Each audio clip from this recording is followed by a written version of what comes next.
Sawadee Krap.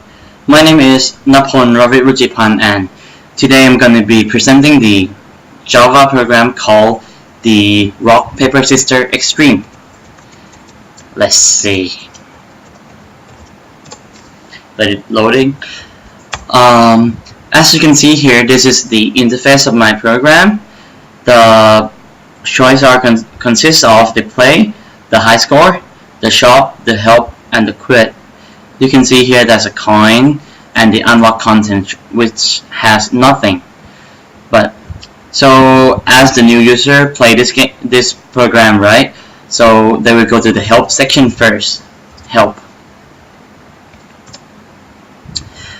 In the help section there will be all the introduction to the program, but actually my program is just the normal rock paper scissors, but the opponent in the game will be always, which will contribute the 100% of throwing something, and often, which is 75%, sometimes, which is 50%, and rarely, which is 16.67%, and never, obviously, is 0%. So, for example, if I say Mr. Always Rock, then that person has a chance of 100% to throw the rock. And every time the game is played, the score are collected as coins, which it can be used for buying all the cool contents in the shop. Okay, I'm gonna go back to the main menu, and I'm gonna play. So this one, Mr. Often Sister considering meets you. So Often Sister, I would go for the rock. Alright, also get a rock. 3, 2, 1, go. As you can see here, my score now is 1 because I won, right? And for this one, Miss Often Rock is now running away from the zombies, and so Often Rock, then I go for paper. 3, 2, 1, paper. Oh, it's a draw. And say for this normal person case, it's gonna be 33.33% of throwing each. Then I can just random up my choice. Rock. Boom. Oh, it's a draw, right? I've been playing too long, and I can just surrender my game anytime by type the quit. Quit. And I made it to the top 5, and I can enter my name, Napon. As you can see, this is the Hall of Fame, show all the top 5 of the score ranking, and here is my name and my score here. Now my coin is 1, and then I can go to the shop to check how things are. In the shop there's the Translator, Reflex, and Schedule, which cost 15 coins, 20 coins, and 50 coins. Yeah, then if I attempt to buy anything, the program would say not enough coin and sold out. Then, because I only have 1 coin, right? Then I will go back to the main menu. For the normal user, they can just keep playing, and every time they win, they got 1 score, and that score is converted to coins, and then they can stack up the coins to buy stuff. But I am the creator of the game, and I have the sheet here. Give me coins. Cheat activated. Then you can see that right now my coin is 9,999, and I can go to the shop and the Translator, right? 15 coins here. I can just buy it, the Translator, and it's now sold out, and my coin is subtracted by 15 coins, and then I think I'll buy everything just to show. Sold out again, and my schedule sold out again, and you can see that the coin are subtracted. Then I go to the main menu. So right now in my main menu there's going to be 3 more options for the player to choose, which is the Translator, the Reflex, and the Schedule. And I'll show you how the Translator is. Translator. In the Translator, this program, the concept is that the user is allowed to choose between writing a secret message or reading the secret message. And I'll show you the writing section first. I say encode, and I'll say that. I'll say, hi, my name is Napon, and the code will be written to the code2.txt, or I can just copy the code here, which I will do that and show you the decoding section. And do you want to use it again? Yes. And then I go for the decode, and then I'll paste my code here. Boom, the program would translate these random codes into the sentence, the English sentence again. Hi, my name is Napon. And do you want to use it again? No. Enter. And the second one is the Reflex, right? Then I go for the Reflex. Reflex is a game that tells how fast your Reflex is.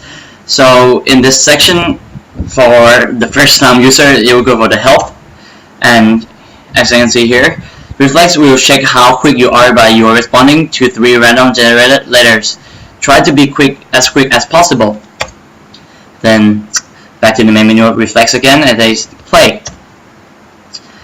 Hold on.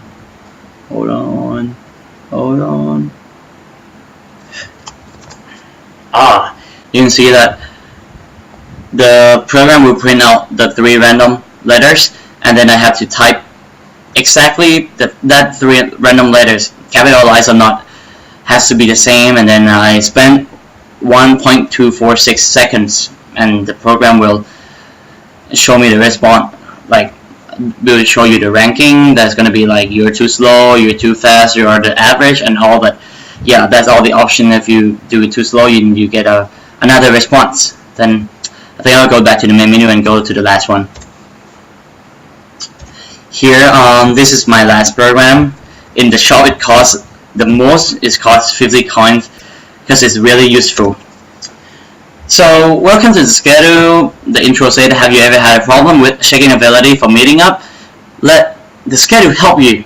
So, in the schedule thingy, the main function is the number 5 here, which is show the free time between the selected contacts.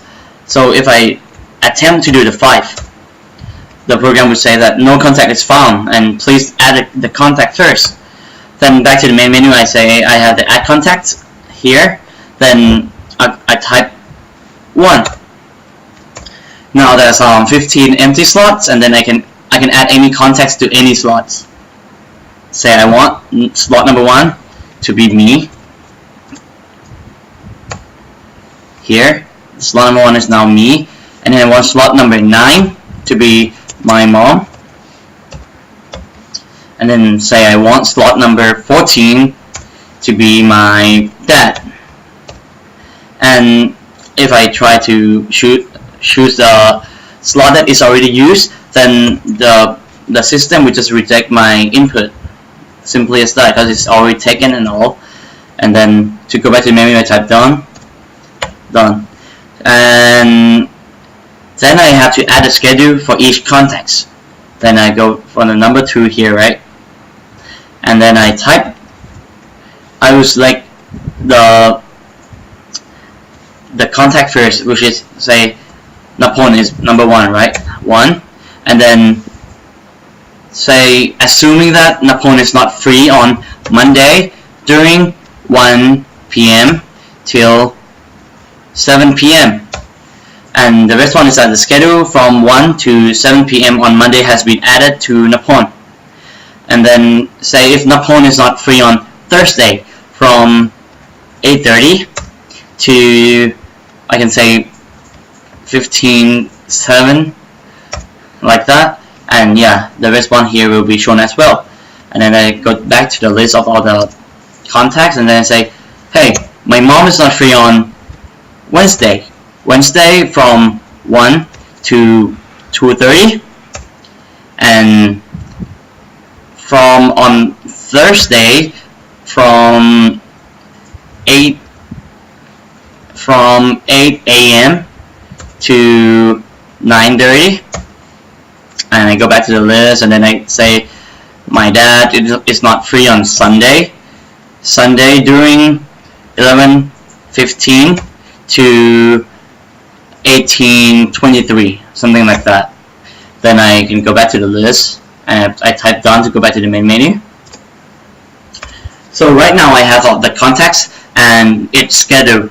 Then I go to number 5 and then I selected the contacts I want to show the availability. Then say if I want to show only Napon, then I go for 1 and then I type show. So as you can see here, Napon is not free on Monday during 1 p.m. to 7 p.m. and then on Thursday 8:30 till around 3:20, right? And all the underscore here means Napon is free during that time. But the usefulness of this program is that, say if Napon and one wants to check his availability with mom, when can he meet with his mom, then I type the 9 and I type show. Now the availability between Napon and mom are merged together in one schedule, and you can see that Napon and his mom can meet during any time that has a semicolon and not any time that have the X mark here. And I can do that for my mom and my dad as well. You can see here my mom and my dad can meet anytime in this semicolon time period and then not the X mark period. Okay, so I can save my change to the program, all the contacts I added, and I can actually load it. If I start the program again, it will renew everything, right? Then I can load these database. But for now I'll quit. And yes, I already saved.